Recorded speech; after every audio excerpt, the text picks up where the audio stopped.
Siddipet BJP కార్యాలయంలో ఏర్పాటు చేసిన మీడియా సమావేశంలో రఘునందన్ రావు మాట్లాడుతూ కేసీఆర్ పంజరంలో చిలుకలాగా బయటకు వచ్చి నోటికి వచ్చినట్లు మాట్లాడుతున్నారని ఎద్దేవా చేశారు. కేసీఆర్ కామారెడ్డిలో ఓడిపోయినా, నేను దుబ్బాకలో ఓడిపోయినా మెదక్ ఎంపీగా పోటీ చేస్తున్నానని తెలిపారు. ఒక ఎమ్మెల్యేగా ఓడిపోయినా నువ్వు 17 ఎంపీ స్థానాల్లో ఎలా గెలుస్తారని ప్రశ్నించారు. నేను గౌరవంగా మాట్లాడుతున్నానని, కేసీఆర్ ఇష్టం వచ్చినట్టు మాట్లాడుతున్నానని మండిపడ్డారు. తెలంగాణ రాజకీయంగా దిగజార్చి మాట్లాడుతున్నారని మండిపడ్డారు. కేసీఆర్ డబ్బులు పంచకుండా గెలుస్తామని ప్రమాణం చేయండి అని హితవు పలికారు. ఈ దేశంలో చంద్రశేఖరరావు ఒక్కడే 10 ఏళ్ళ ఎంపీ పదవిలో నువ్వు పార్లమెంట్కి 2% కూడా అటెండెన్స్ ఇవ్వలే.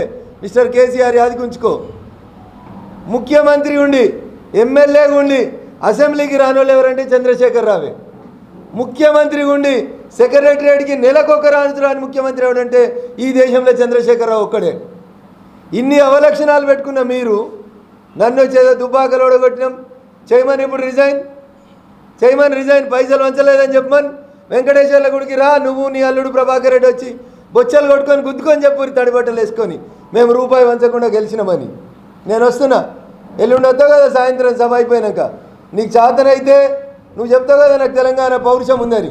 మిస్టర్ చంద్రశేఖరరావు, నీ లోపల తెలంగాణ పౌరుషం ఉంటే, తెలంగాణ రక్తం ఉంటే చెప్పిండు కదా రాధాకిషన్ రావు అనే డీసీపీ, మేము చంద్రశేఖరరావుని 3వ ముఖ్యమంత్రి చేసేందుకు పైసలు వంచినామని. సిగ్గుండాలి, ఆత్మహత్య చేసుకోవాలి ఇంకా మాటిన్న తర్వాత. ఇంకా వచ్చి పొంకరాలు కొడుతున్నావు మైకుల ముందుకు వచ్చి. దుబ్బాకలు ఓడిపోతే ఎట్లా పోటీ చేస్తాడు, ఏం చేసిర్రు 10 ఏళ్ళు ముఖ్యమంత్రి ఉండి? ఎందుకు మోడీ గారి దగ్గరికి రాలే? ఎందుకు జంతర్ మంతర్ దగ్గర ధర్నా చేయలే? ఏం చేతనైంది నీకు ముఖ్యమంత్రిగా? నీకో ఫామ్ హౌజు, నీ అల్లునికో ఫామ్ హౌజు, నీ బిడ్డకో ఫామ్ హౌజు, నీ కొడుక్కో ఫామ్ హౌజు, నీ డ్రైవర్లకు ఫామ్ హౌజులు, నీ గన్మెన్లకు ఫామ్ హౌజులు. ఇది నీ చరిత్ర. ఈయన వచ్చాడ కామారెడ్డికి ఓడిపోయిన ఆయన ఆడ కాషాయం కండమైనా కదా నేను బండకేసి కొట్టింది. ఎన్నోట్లు వచ్చినాయి నీ కామారెడ్డిలో? ఎంత వంచినావు కామారెడ్డిలో ఓటుకి? గదానికి సమాధానం చెప్పు మిస్టర్ కేసీఆర్. గది చెప్పకుండా ఏదో మాయ మాటలు, లంగ మాటలు, బుడుబుంగ మాటలు. వెంకటరామరెడ్డికి ఏం అవసరం లేదు, ఏం అవసరం లేనండి ఎందుకు తెచ్చినావు? అవసరం ఉన్న ప్రతాప్ రెడ్డికి ఎందుకు వేయలే? పనిచేసిన భూమిరెడ్డికి ఎందుకు వేయలే? పనిచేసిన ప్రభాకర్ రెడ్డికి ఎందుకు వేయలే? పాల సాయిరామ్కి ఎందుకు వేయలే? ఎవడ్రవ్వా వెంకటరామరెడ్డి? ఎన్నడైనా జై తెలంగాణ అన్నాడా? ఒక కేసు ఉందా? నీకు పైసలు ఇచ్చుడు తప్ప, నీ కాళ్ళు మొక్కుడు తప్ప, నీ కొడుకులకి నీ అల్లునికి బినామీ భూములు కొనిచ్చుడు తప్ప. నీకు చేతనైతే రా ములుగు క్షీరసాగర్, రేపు రా, గన్మెన్లు లేకుండా క్షీరసాగర్కి రా, దళితులతో ఒక 5 నిమిషాలు మాట్లాడు. వెంకటరామరెడ్డి దోచిన భూములు చెప్తారు.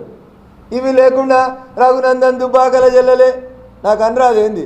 నువ్వు కామారెడ్డిలో చెల్లలే, నీ బిడ్డ నిజామాబాద్లో చెల్లలే, నీ కొడుకు పోటీ చేసేందుకు ధైర్యం లేదు, నీ అల్లునికి సంచులు మోసుడు తప్ప ఇంకొకటి చేత కాదు.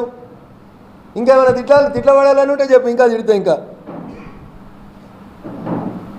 నా ఊపిరి మెదకు. ఏం చేసినావు ఏడుపాయలకి?